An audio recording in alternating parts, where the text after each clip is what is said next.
அடியார்களே, உறவினர்களே, நமது உறவினர் ஐயா பஞ்சாட்சரம் அவர்கள் 86 வயதில் நம்மையெல்லாம் மீளா துயரத்தில் விட்டுவிட்டு சென்று விட்டார்கள். அவருடைய ஆன்மா சாந்தி அடைய நாம் அனைவரும் பிரார்த்தனை செய்தோம். அவர் நம்மையெல்லாம் மீளா துயரத்தில் விட்டுவிட்டு சென்றாலும் அவரது 2 கண்களை தானமாக செய்துள்ளார்கள். அதற்கான ஒரு சர்டிபிகேட் கொடுத்துள்ளார்கள். ஏன் இதை இந்த நேரத்தில் சொல்ல விரும்புகிறேன் என்றால், ஐயா அவர்கள் நம்மெல்லாம் மீளா துயரத்தில் விட்டுவிட்டு சென்றாலும் அவருடைய 2 கண்கள் தானமாக செய்ததால் 4 பேருக்கு உலகத்தில் பார்வை கிடைத்து நம்மையெல்லாம் எங்கிருந்த பார்த்துக் கொண்டிருப்பார். அனைவருக்கும் அடியேன் சிறந்தாட்டி தாங்கள் பாதங்களை தொட்டு கேட்டுக் கொள்கின்றேன். தயவு செய்து இது போன்று தாங்கள் குடும்பத்திலோ அக்கம் பக்கத்திலோ யாராவது இறந்து விட்டால் தயவு செய்து இறந்தவர் கண்களை தானமாக அளியுங்கள். இந்த குடும்பத்தார்கள் சரியான நேரத்தில் கண்தானம் செய்துள்ளது மிகவும் பாராட்டக்கூடிய ஒரு செயல்.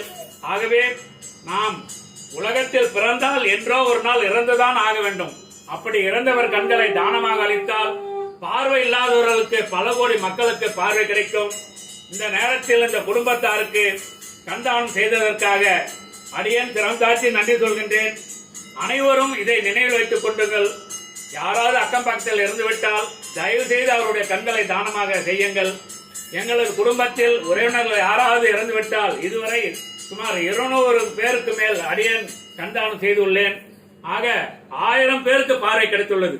இதெல்லாம் பார்க்கும்போது நம்மளால் முடிந்த ஒரு சிறு புண்ணியமான செயல்.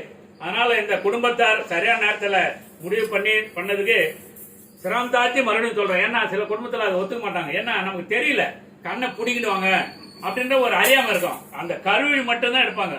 அதுவும் வீட்டுக்கே ஒரு 2 நிமிஷம் 10 நிமிஷத்துல எடுத்துருவாங்க. இது எல்லாரும் தெரிந்து இருந்தாலும் கொஞ்சம் நினைவு செய்யுங்க. ஏன்னா இந்த நேரத்தில் சொன்னோம்னா ஒரே நேரத்தில் 100 பேருக்கு சொன்னதா அர்த்தம்.